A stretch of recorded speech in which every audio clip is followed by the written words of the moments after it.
Let's take a look here at the vocabulary for chapter 12 in Mounce's grammar.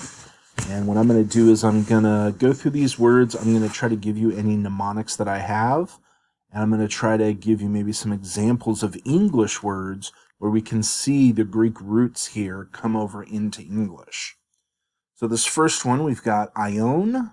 This is ha ion, to ionos.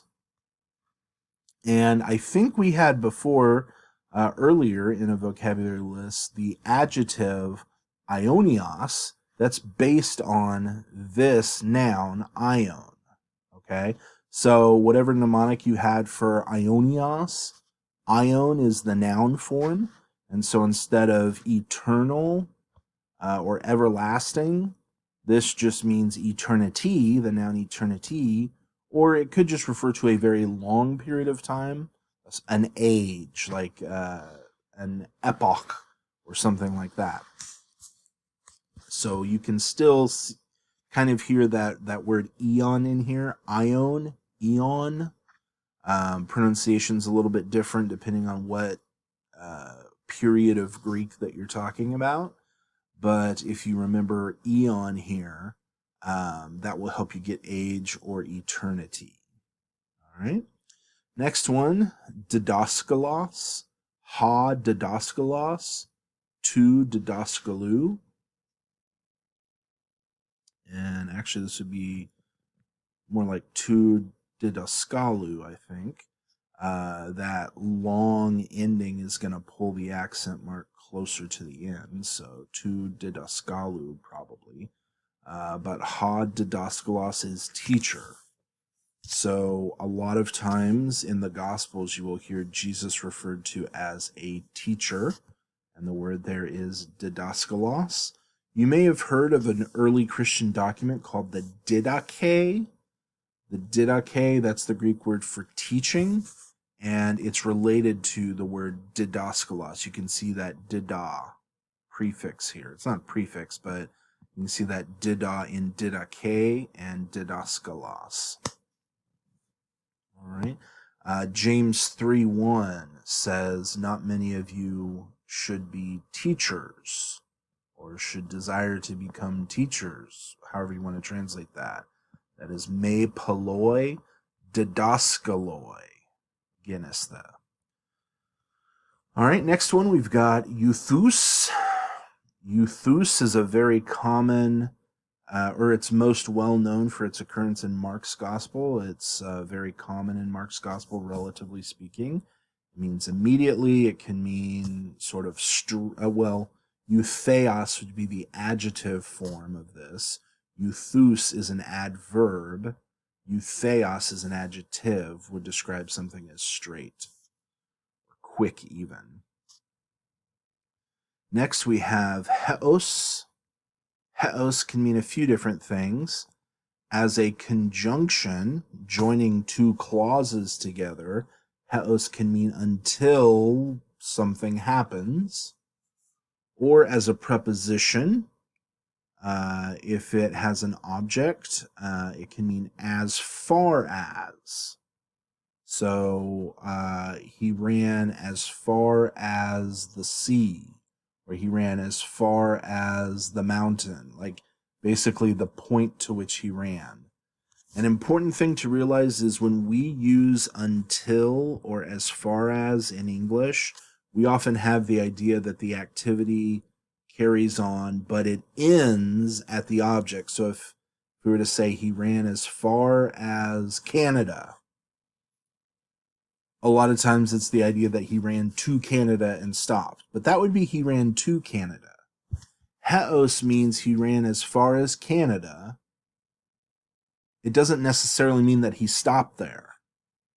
So you can kind of see a little bit of difference in the way we would use until or as far as in English versus the way that it's used in the Greek.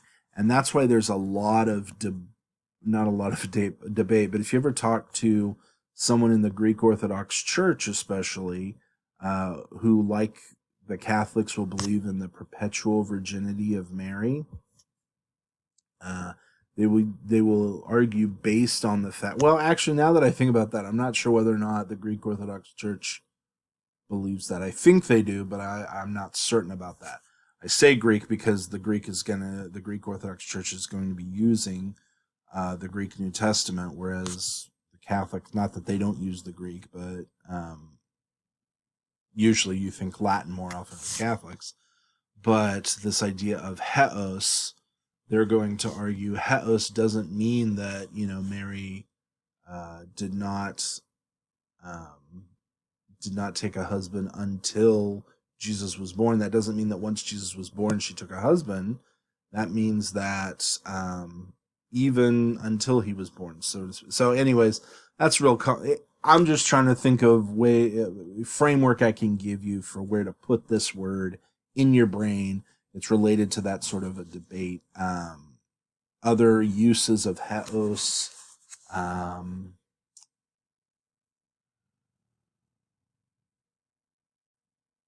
I think this appears in Philippians 1, the Thanksgiving, where Paul, let's pull up Philippians 1. I like to give you a verse that you can kind of connect a word with. Let's do Philippians, let's get rid of all this distracting color.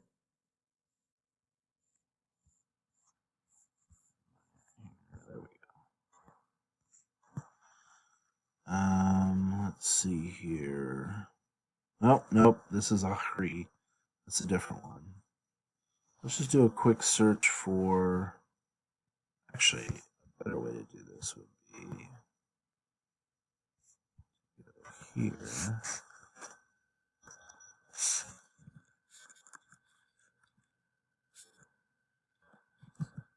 That's not the right word.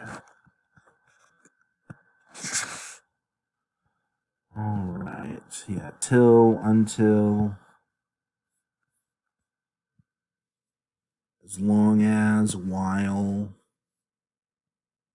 So this is the idea I was talking about, contemporaneousness, duration. It's not necessarily focused on an endpoint, it's focused on contemporary action, contemporaneous action, I should say. Now, it can refer to the limit that's reached, but it has a broader meaning than that. Okay? So let's see here. What is a good use of contemporaneousness? Let's click on some of these. John 9:4. As long as it is day. John 9:4. We must work the works of him who sent me. Heos. So heos hemera estin. As long as it is day, while it is day. Not until it is day. So that's important to keep in mind, okay? So let's see here. Again, that's functioning as a conjunction. Let's see. This functioning as a preposition with the genitive. So let's take a look at Matthew 25.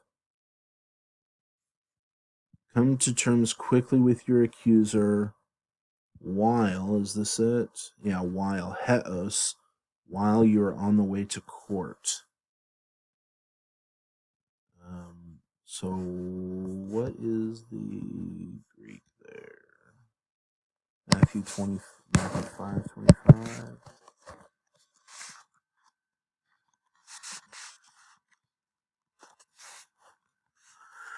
Alright. Heos hatu. Okay, so this is a relative pronoun. While whoever is with you, are with you. You are, while you are with whoever on the way. Okay, so with whomever, I should say in English. While you're on the way to court with him.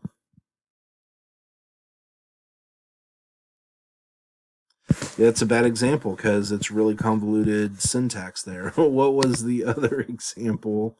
Maybe a little more straightforward. 1422. While he dismissed the crowds. Okay, that seems like.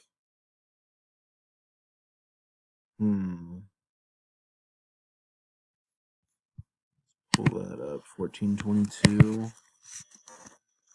I know we're spending a long time on us, but it's kind of a more complicated one. So if I can show you verses that it appears in, and you can see how that gets translated into English, I feel like that might be more helpful. So this here, I was trying to find a prepositional use, and this is more of a conjunction use, but either way, it's an example of where it doesn't mean up to a certain point. It's talking about duration or something happening at the same time. So while he dismissed the crowds, the disciples, he made them get into the boat and go on. So going on ahead to the other side takes place while he's dismissing the crowds.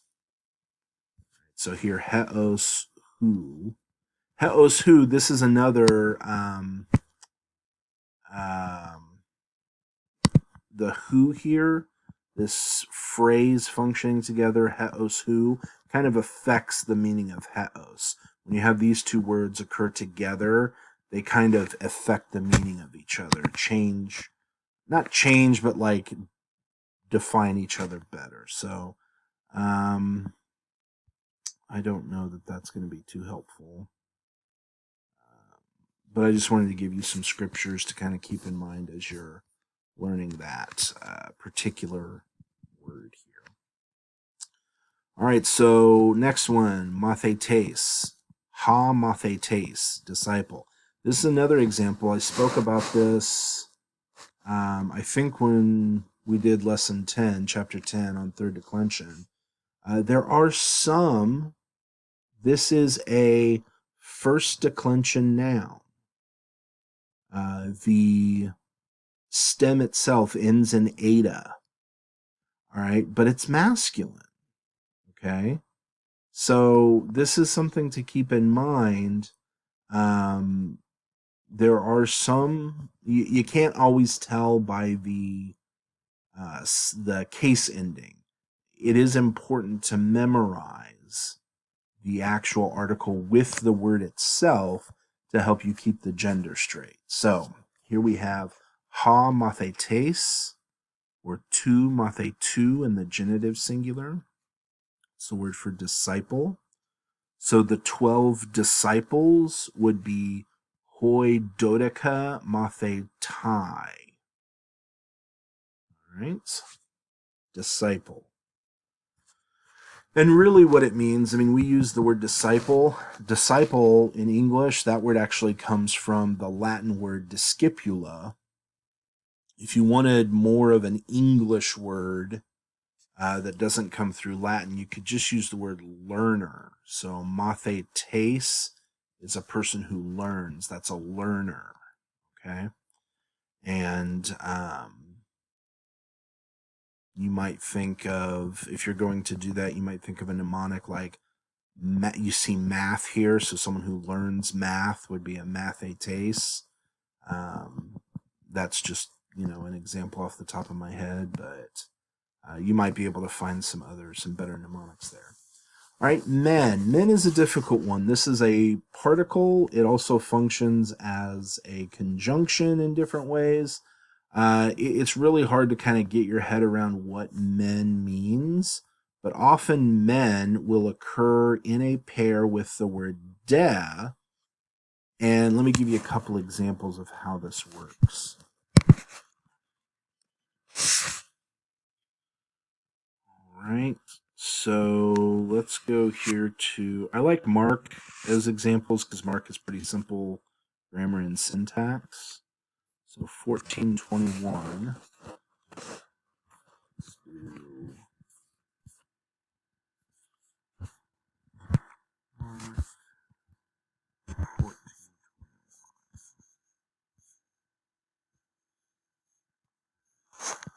All right.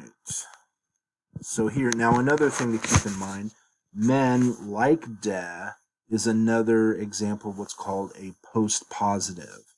So men as the conjunction is going to be positioned after the clause begins. Okay? So we've actually got a couple. Let's see here. 1422. Is that what we're looking? Or no, 21. 1421. The Son of Man goes as it is written of him. What men is doing here, you'll see there's a de down here. So men is introducing this clause. And so you could translate men as, on the one hand, the Son of Man, hahuios tu anthropu, the Son of Man goes or departs just as it is written about him. On the other hand, woe to that man through whom the Son of Man is betrayed. Okay? So this men-de coordination, men introduces a statement, and then the de kind of gives you another thing to consider. So on the one hand, the Son of Man is going to go. He's going to depart just as it's written about him. It's inevitable. On the one hand, what's going to happen to me is inevitable. On the other hand, still, nevertheless, woe to that man through whom the Son of Man is betrayed. So Jesus is saying, on the one hand, it's inevitable. I'm going to be betrayed. On the other hand, just because it's inevitable doesn't mean that there is not a woe unto that man through whom I am going to be betrayed. So men de kind of gives that, on the one hand, men, on the other hand, de. Okay? Let's look at one more example of how that works here. We'll do, there's another mark. We can do John. John's usually pretty basic. So let's do, that's 1932.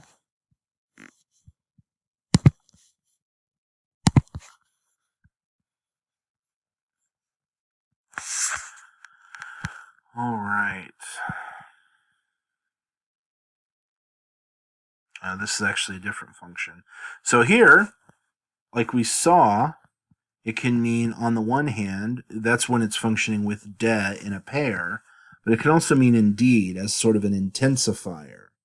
All right, here's an example of it functioning as an intensifier. So Eilphon means they went or they came. Un is then, therefore. Okay, so John usually uses un temporally or kind of narratively as like the next thing that happens.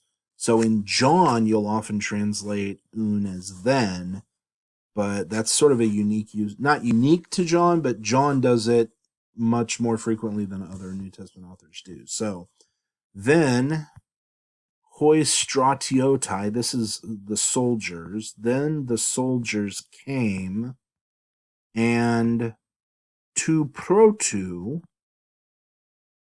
so this is from the first, indeed, looking over here at the English translation, 32, then the soldiers came and broke the legs of the first and of the other who had been crucified with him. So men here is functioning as an intensifier.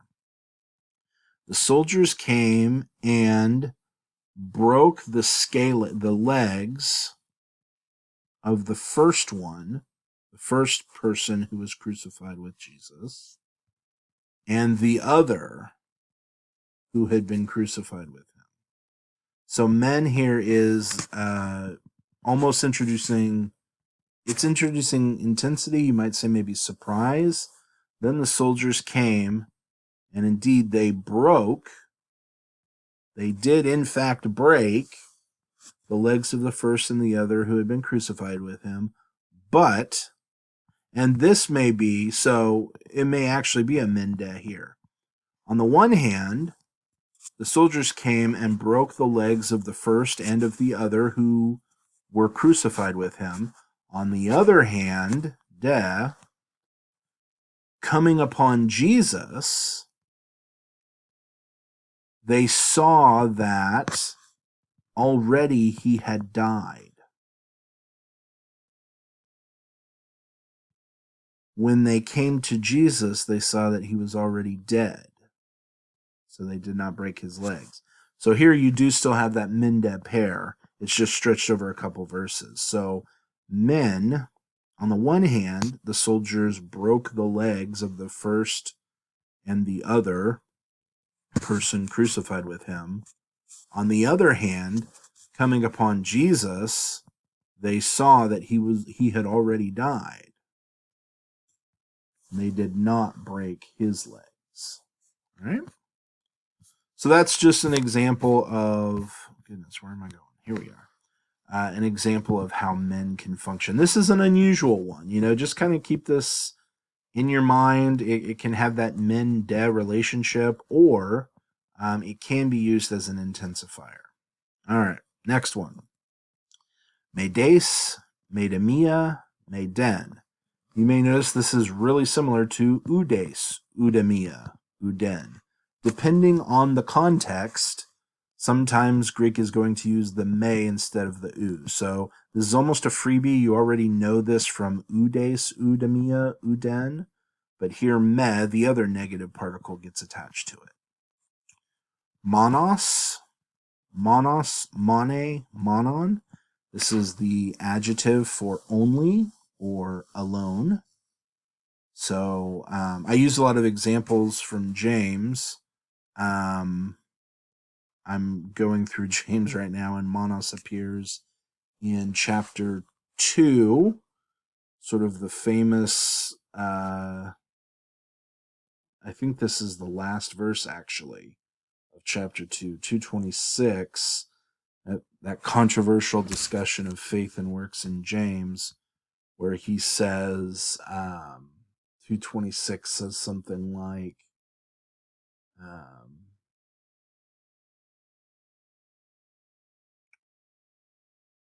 in the same, just as, no, this is 224, where it says, basically you see that from works, ex ergon, a man is justified, kai u, and not ek pisteos, from faith, manon, only. So this is that idea of alone or only here. It's interesting that the phrase faith alone does appear in the Bible one time. So faith alone appears in the Bible one time. Interestingly, that is James 2:24. So go read that verse and you'll see what the Bible says about faith alone. I don't bring that up to be controversial. I am a Protestant, don't worry. I do believe that faith is the only basis of our reconciliation to God. But James is not having the same discussion in chapter 2 that Paul is having in Romans 4. So that's a fun debate to get into in maybe your theology or your New Testament class rather than your Greek class. But I say that just to point out to you that monos here, this does occur with pisteos, with faith, once in the New Testament, and it is James 2:24, and you can go read that verse to figure out what the Bible says about faith alone. It's just funny to me. Monos, this is where we get monotheism, one God or only one God. Monotheism says that this is the only God. Mono is all over the place in English. So just that prefix mono, which we think of as one. Technically, mono doesn't mean one. Mono means alone, but either way. All right, so let's see here. Hopos. how or basically it indicates purpose. Let's look at some verses because it can be really difficult to understand how this is functioning without looking at some examples. So let's go to hapos in our lexicon.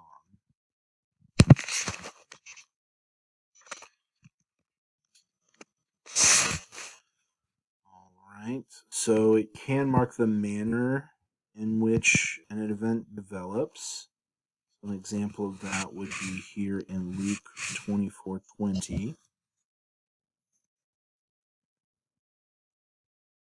They replied, "The things about Jesus of Nazareth, who was a prophet mighty in deed and word before God and all the people." Let's back up for some context. All right. So this is the road to Emmaus. While they were talking and discussing, Jesus himself came near and went with them, but their eyes were kept from recognizing him. And he said to them, "What are you discussing with each other while you walk along?" They stood still, looking sad. Then one of them, whose name was Cleopas, answered, "Are you the only stranger in Jerusalem who does not know the things that have taken place there in these days?" He asked them, "What things? What have taken place?" They replied, "The things about Jesus of Nazareth, who was a prophet, mighty indeed in word before God and all the people. And have you also not heard how our chief priests and leaders handed him over to be condemned to death?" How here is hapos. Here, have you not heard how such and such happened? Okay. So this is the manner in which an event develops. It's also a conjuncture marking or expressing the purpose. So this is a different way that it gets used. The purpose for an event or a state, usually translated in order that. Let's look here at Matthew 26:59 and see how it gets used there. Now the chief priests and the whole council were looking for false testimony against Jesus. Whoops. Let me plug my computer in here real quick before we lose power. Sorry about that.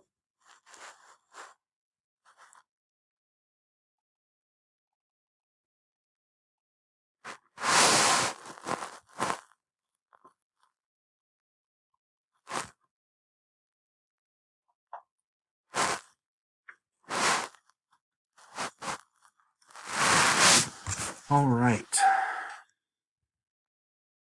The chief priests and the whole council were looking for false testimony against Jesus so that they might put him to death. If I hover here, down at the bottom of this panel, it'll show up right over here. So keep your eye here. When I hit so that, it's hapos. So this is indicating purpose. The purpose why they were looking for false testimony against Jesus, the purpose was so that they might put him to death. So here, hapos is often a designation of purpose as well. Right? So it can be used to describe the manner in which something occurs, or it can be used to describe the purpose for something that's stated. Okay, so those are two different ways hapos can be used. Hasos, as great as many as much as. My mnemonic for this was kind of dumb. Hasos sounds a lot like hot sauce. So I did something as, you can put as much hot sauce on your food as you want, as much as you want. So someone might ask, how much hot sauce? As much as you can put. How many bottles? It's dumb. All right, I get it. It's dumb. But it helped me. But hot sauce means as great as, or as many as, or as much as. Let's find an example of this one because it's a little tricky to get your head around.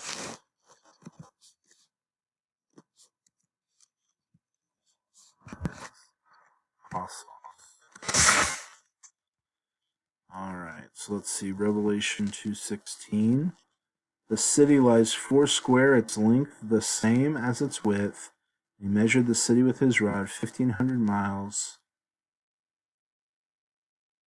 No, it's probably its length as much as its width is probably where Hassas is. The same as, if I, yeah. So again, if you look down here, when I hover over same as, it's Hassas. All right, what about, let's do Romans 7:1. Only during that person's life. So, oh, nope, epi. The law is binding on a person only. Let's look at the Greek because I'm having trouble finding it here. That's the problem with less literal translations. It can be harder to find.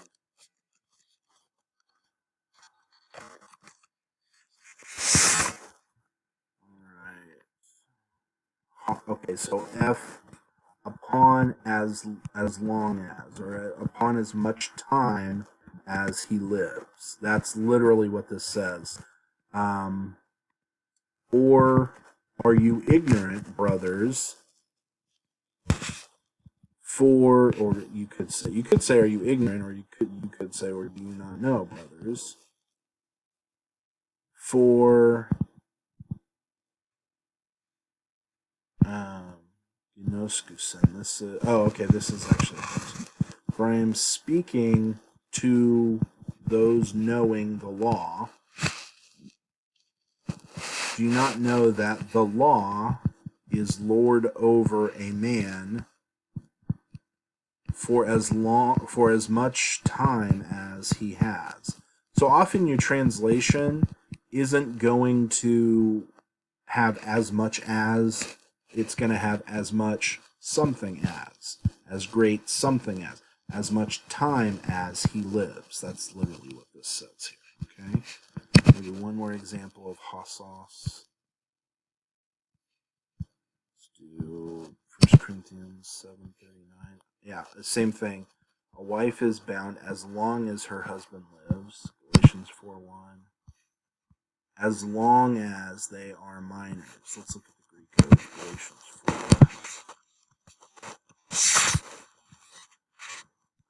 And I say, okay, again, it's that combination, that phrase, Hassas.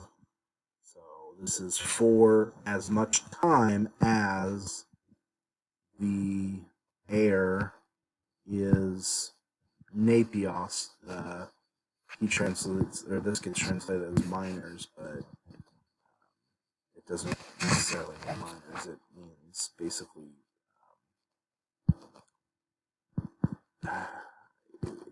usually napios refers to younger than, like minor refers to like up to age 18. This is younger than that. Either way, when they're little, they're no better than slaves, basically. Okay, so as long as they are minors, that's what Hassas is here. All right, so moving on. Un. I spoke about un when we looked at John. It can mean then, as in like then, next thing that happens, or then temporally, now and then. But usually it means therefore. Usually it's a logical conjunction that you're going to translate as therefore, because it's sort of drawing a conclusion from what has come before. All right. Next we have ophthalmos. So ha ophthalmos, to ophthalmu. Ophthalmology, or an ophthalmologist, is an eye surgeon. I don't know of any other words that have ophthalmos in here, but it's important to realize that, like, one way I could say this is the word for eye and the word for sight or vision is the same in Greek. The better way to say it is this word gets used for these two ideas. It can either mean the actual organ, the eye, or it can mean the phenomena of sight, or the capacity of vision. That word gets used for both of those. So it refers to the organ. It also refers to the capacity to be able to see. Okay, that's what ophthalmos is used for. So concretely, it's the organ in your head, but abstractly, ophthalmos refers to vision. right. Pollen.